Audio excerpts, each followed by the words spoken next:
Bonjour à tous, très heureux de vous accueillir encore une fois ici à l'île de la Réunion pour ce nouveau Masterclass Football Coaching et le débrief du premier match de l'équipe de France contre l'Australie. Alors victoire 4-1, on est forcément très satisfait et très content par rapport à l'équipe de Didier Deschamps et sa belle prestation malgré un but pris assez rapidement. Hier on a beaucoup parlé des caractéristiques, des profils des joueurs notamment offensifs. Donc on a vu Mbappé, on a vu Griezmann et Giroud et Dembélé, notamment sur cette première mi-temps. Il ne faut pas oublier Kingsley Coman qui a fait une rentrée tout aussi intéressante. Mais ce qu'il faut retenir, c'est quand même l'animation de jeu et le système que Didier Deschamps nous a proposé. Alors on est parti sur un 4-2-3-1 avec Lloris dans les buts, Pavard, Konaté, Upamecano, excusez-moi pour la prononciation, et Hernandez sur une ligne de 4. Tchouaméni et Rabiot qui étaient à l'intérieur. Et puis on avait ce quatuor offensif avec Dembélé, Griezmann dans l'axe, derrière Giroud et Mbappé sur le côté gauche. Donc voilà, j'avais parlé un petit peu des profils et des caractéristiques de ce quatuor et qui a fait mouche hier, il faut dire les choses. Mbappé a été très bon dans son registre sur les extérieurs avec ses percussions, ses prises d'espace et sa qualité de vitesse. Dembélé a donné le ton notamment sur le plan de jeu et dès les premières minutes de jeu avec beaucoup de percussions là, sur les extérieurs. Giroud on l'a peut-être pas vu sur les 25 premières minutes, mais il a été très efficace dans son registre, on en avait parlé, avec sa capacité à être très bon à la finition dans la zone de vérité. Et Griezmann qui a fait le relais, on en avait parlé avec Tchouaméni et puis Rabiot. Des fois il est descendu bas pour venir chercher les ballons et puis alimenter, distribuer le jeu. Et puis de temps en temps il a pu trouver Mbappé ou Giroud dans les pieds et c'est ce qui a été intéressant. Donc voilà, on parlait des caractéristiques et des profils des joueurs. Aujourd'hui on s'est focus un petit peu sur le cas de Benzema, on appréhendait notamment le fait qu'il ne soit pas présent.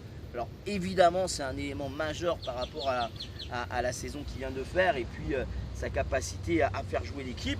Donc il était quand même intéressant d'être focus sur les 4 joueurs offensifs que Didier Deschamps nous a proposés. Forcément c'est un équilibre, j'en parlais hier. On a été mis en difficulté sur, je dirais, sur l'entame de match malgré quelques percussions de Dembélé sur le côté droit. C'est quand même l'Australie qui a pu ouvrir le score sur une erreur, je dirais, de positionnement. Ils avaient tendance en fait à jouer sur des diagonales dans le dos de nos latéraux et puis sur une situation où Hernandez il se blesse malheureusement et surtout au deuxième poteau sur le centre. Il y a un oubli de marquage parce que Pavard est focus sur côté ballon et dans son dos il y a le buteur qui arrive et qui marque presque facilement sur Hugo Lloris. Donc voilà un petit peu comment ça s'est passé sur l'entame de match. Un bloc relativement mi-terrain avec un plan de jeu quand même assez intéressant puisque bon, on s'est quand même projeté vers l'avant dans un premier temps, mais il faut savoir, comme on dit souvent, il y a aussi un adversaire, il faut en tenir compte. Et là, l'adversaire n'est pas en reste puisque ce sont eux qui ont marqué les premiers. Après, ce qu'il faut retenir, c'est quand même cette capacité mentale de l'équipe de France à revenir dans le match, à être un petit peu comme un rouleau compresseur, mine de rien, avec Rabiot à l'intérieur qui a fait tourner le jeu. Et puis on appréhendait quand même aussi cette nouvelle défense avec Konaté et Upamecano. Donc ça a été quand même assez intéressant. Ils ont fait l'essentiel et je pense que l'équipe de France a su prendre confiance par rapport à cette équipe mise en place par Didier Deschamps. On avait parlé du cas de Giroud, c'est vrai qu'il n'a pas touché beaucoup de ballons dans les interlignes. Il n'était pas forcément, je dirais, un point d'appui comme on attendait dans le jeu off, comme peut proposer Karim Benzema. Par contre, là où il est excellent, Giroud, c'est dans la zone de vérité. On a vu quand on a eu le changement sur le côté avec Hernandez et son frère qui est rentré, beaucoup d'apports sur le côté extérieur. Mbappé qui rentrait ici, qui laissait forcément l'espace pour Hernandez. Et là, qualité de centre, beaucoup de percussions sur le côté. On n'a pas vu de l'autre côté, par contre, Pavard, il a été un peu timoré, un petit peu en cause sur le premier but. Mais de ce côté gauche, là, ça a bien fonctionné sur des dédoublements, notamment avec Mbappé. Et puis, Giroud, il a été efficace, notamment sur les centres. Donc voilà, Dembélé, je l'ai trouvé aussi intéressant avec sa force de percussion. Et les adversaires, ils ont été en difficulté. Il faut se dire les choses.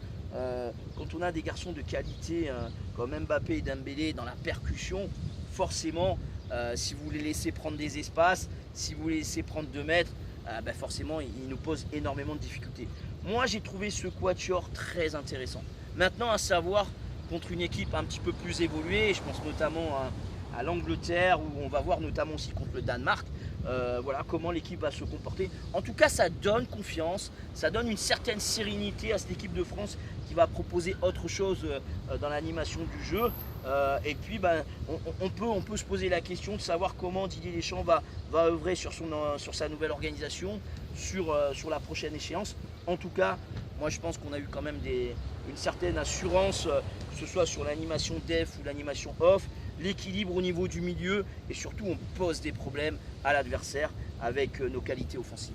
Donc voilà, on souhaite forcément bonne chance encore à l'équipe de France, on va la suivre avec beaucoup d'attention, et puis on est tous supporters des Bleus en espérant d'aller très très loin dans cette compétition.